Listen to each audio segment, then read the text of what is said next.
What's going on, guys? It's UrAvgConsumer, and today we're checking out this guy, the Nintendo Switch. And boom, two of them. You know, I don't need one, so we're gonna figure out what we're gonna do with that second one in a bit. But let's open this guy up. I am super excited because it's a portable system, baby. I'm all about that life. So what we're gonna do here is pop this sucker open.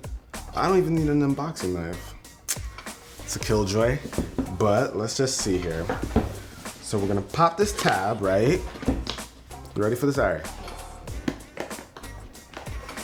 Am I ready for it? Okay, so we're gonna pop the tab. Boom. Oh, this is small. What? Oh, this thing is tiny. This really is like a phone. Where's my phone? All right, so I got my iPhone 7 Plus, the Switch. Let's take it out the plastic.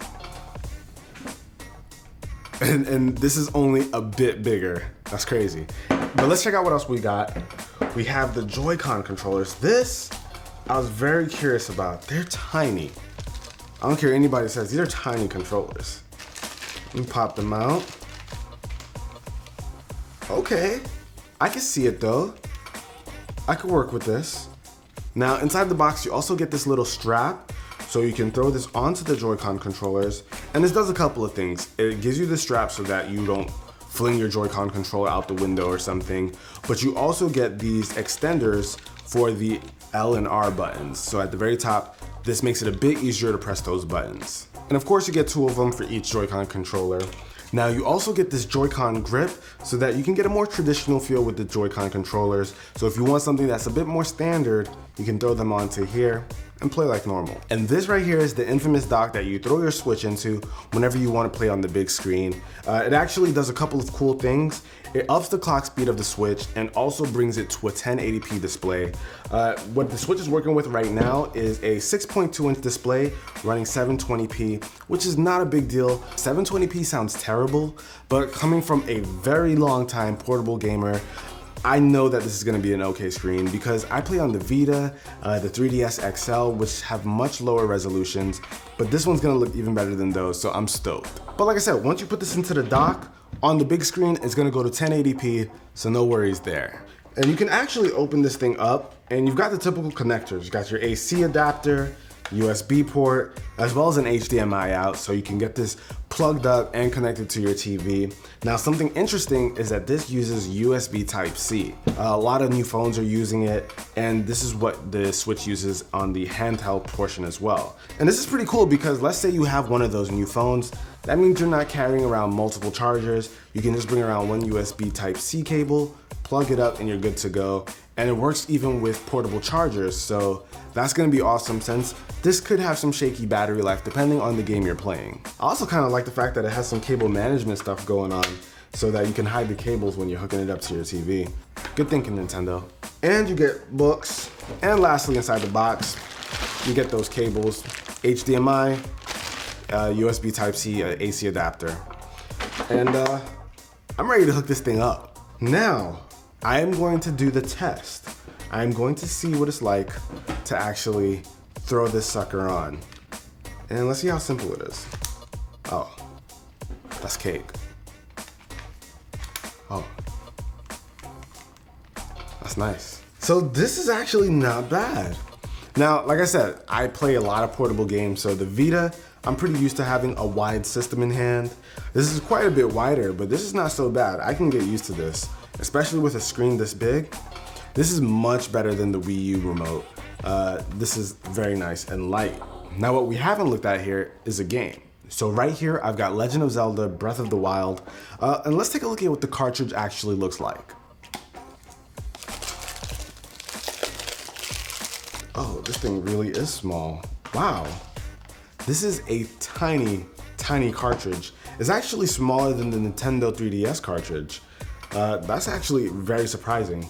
So up top here, there's a little slot for it. Pop this open, you throw this in, and this is actually very reminiscent of the PlayStation Vita. It looks a lot like the slot where you throw into the games into that. Now I've got my Switch together, popped in my game. Now it's time to test it out and see all the different Joy-Con options and let you guys know if this thing is dope or no. But before we get into that, let's talk about that second Switch. So this guy right here obviously isn't for me. It's for one of you. So one of you guys is going to have the chance to win a brand new Nintendo Switch, and you've got some simple rules as always. Make sure you're subscribed to this channel and leave a comment down below. So good luck to you guys, but let's go try out the Switch and see if it's worth your time. So guys, check this out. Right now I've got the Switch inside of its dock, so it's hooked up to the TV and everything. And what I like right now is that this thing seamlessly fits in with my entertainment system. So it's not a giant sore thumb. The thing fits in very nicely. So kudos to Nintendo for making that look so good. But this is it. Now I've got the Joy-Con controllers in hand and I can just play like this. So this is crazy. I'm walking around, hands moving all over the place, playing Zelda. This is nuts.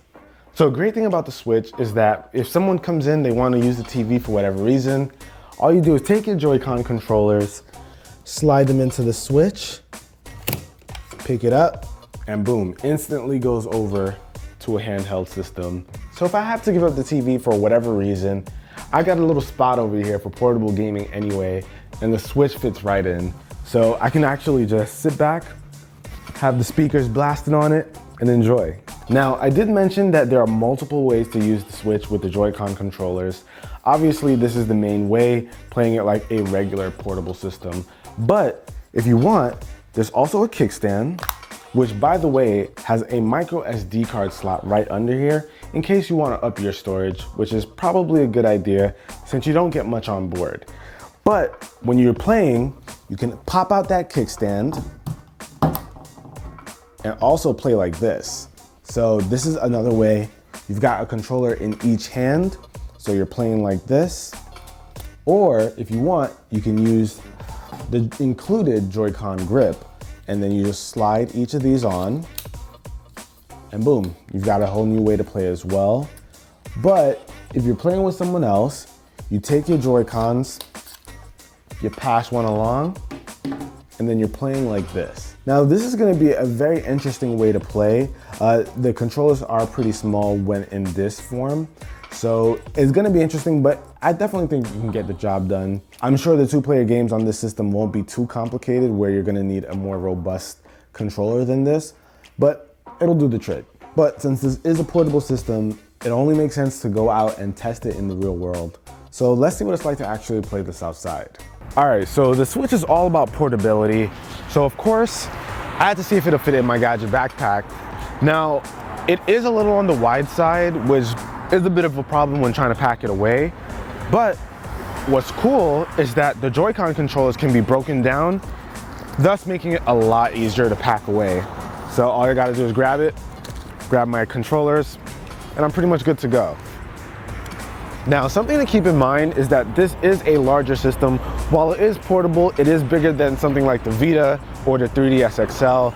So if you're used to using those systems, you're gonna have to do some adjusting because this is quite a bit larger. Hey guys, this is dope. I'm in McDonald's playing Zelda Breath of Wild. If this were another console, this wouldn't be able to happen. And what's even cool about the Switch is that if I had a friend coming over to meet with me, I could just pass him one of these Joy-Cons and we'd be playing a two-player game while at McDonald's. It's nuts. Something to note is that when I was on my way here, playing it was no problem in the sunlight. I had my screen brightness at max, but I was able to see everything I needed to with no problem. So the real question here is the Nintendo Switch dope or nope? Well, I think that this is absolutely dope. The Nintendo always comes out with some really interesting concepts. I think they took the concept for the Wii U and took it to the next level here. This is a perfect system for someone who wants a pretty decent console, but maybe doesn't have time to play it at their TV all the time. You can take your system and take your games on the go. So if you happen to have long commutes, you can play your system. I think that's awesome. Now for $300 right now, you're not getting a huge library of games, but you're getting some awesome potential. This is probably this is the most powerful handheld system that has ever come out. So I'm sure Nintendo's gonna make some good things happen with this. I'm pretty stoked, I'm excited. I'm all about gaming on the go since I don't usually have a lot of time to sit in front of the TV. So I'm interested in seeing how they do things here, but I'm just glad that I have the option to play this however I want, and I think a lot of people will enjoy that. Hopefully you guys enjoyed this video. If you did, be the cool guy or girl that gives it a thumbs up, and make sure you enter that giveaway. It's free. Till next time, guys. Peace.